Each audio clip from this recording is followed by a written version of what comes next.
Ukaacha kuja ibadani ukaenda kwenye biashara yako, ukaacha kuja ibadani ukaenda kazini. Maana yake Bwana anaghadhabika, na ghadhabu yake anatuma mauti kwako.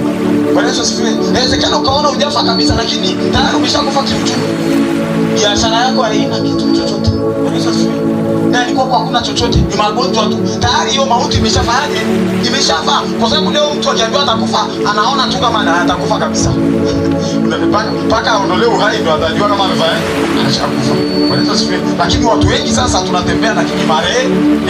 Tunatembea lakini maiti. Kwa nini? Kwa sababu tumeacha maneno ya Mungu. Tumeacha kutii maneno ya Mungu. Leo Mungu akitupeleka kwenye ibadani, maana yake unapokuja ibadani tayari chakula kimeshaandaliwa. Tayari Mungu ameshaandaa. Inapofika Jumapili kwa ajili ya ibada, kwa ajili ya ule ujumbe aliachilia, ameshaandaa kile ambacho unatakiwa kuja kufanyaje ukipokea. Bwana Yesu asifiwe. Lakini inapotokea wewe ukaacha kuja kupokea ukaenda shambani, ukaacha kuja kupokea ukaenda sokoni, maana yake Mungu anaona umezarau nini? Neno lake, na anatuma malaika wake wanakuja kuua aidha uchumi wako, aidha afya yako, aidha watoto wako. Bwana Yesu asifiwe. Bwana Yesu asifiwe. Tunaona mfalme alienda kufanyaje? Alituma watumwa akaenda kufanyaje? Kuua. Wakawaua wale watu ambao hawakutii neno la mfalme. Walivyoambiwa ni njooni harusini. Bwana Yesu asifiwe. Wewe umeambiwa njoo ibadani. Wewe umeambiwa ikumbuke siku ya Bwana. Je, umeikumbuka hiyo siku ya Bwana?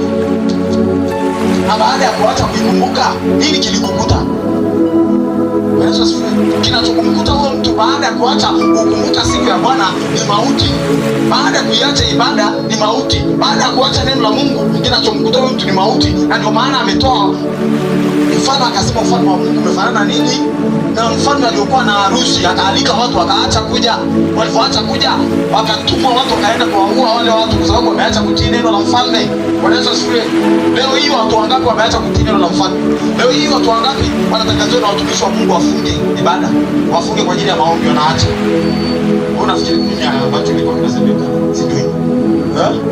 Leo mara ngapi umetangaziwa ufunge umekataa?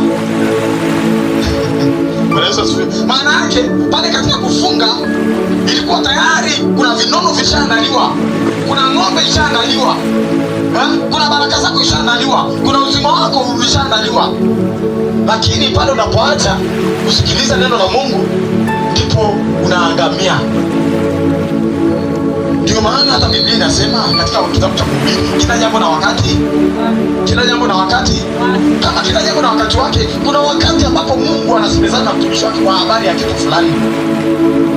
Na akisemezana leo hivyo, sio kama na kesho itakuwa hivyo hivyo. Kila jambo na wakati wake, au kila siku kuna muujiza wake. Bwana Yesu asifiwe. Bwana Yesu asifiwe.